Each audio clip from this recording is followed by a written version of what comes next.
To follow up, one of the other priority projects was to look at how do we obtain water, additional water for homestead lots and lands in Kaʻū region. And so the existing lessees, both the pastoral and agricultural lessees, are a result of a program that happened in the 80s called acceleration. So throughout the state, these lots were awarded to beneficiaries as is, so with little or no infrastructure.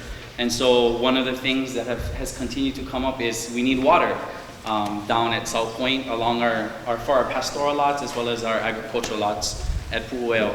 So what we did under the direction of our previous East Hawaii Commissioner, Limana Damate, she advocated and got a budget amount of money to do a Kaʻū water assessment. So we're in the process of kind of wrapping that up. We've looked at various types of alternatives to bring water from Ha'au Mountain House Springs, that water source, or other options within the county's Na'alehu water system by doing system improvements, looking at source improvements to get water down to our South Point lands.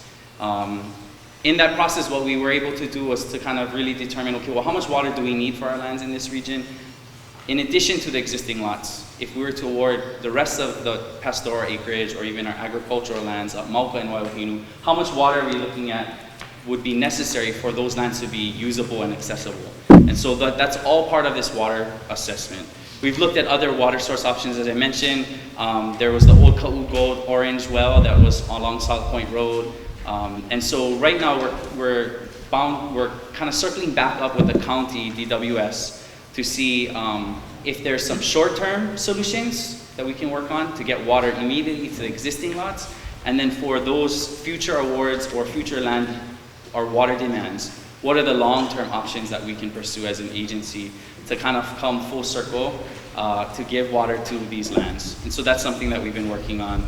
What I do want to talk about is we have two handouts. One is a water policy plan that was passed by the Commission in July 2014. So please take one of these. What this does is it created a framework and a policy for the Commission that in its decision making, that it looks at options, it uses this policy in making decisions, and so there's a lot of great information in here. As also part of it is this kind of, we call it the Lehua handout, but this is kind of like a cheat sheet on all of DHHL's and AKA a beneficiary's rights to water. We call it water kuleana, and so that's highlighted here with your rights, our rights, or the department's rights to water in this region. And so this is just a way to share that information with you folks and talk about water in that way.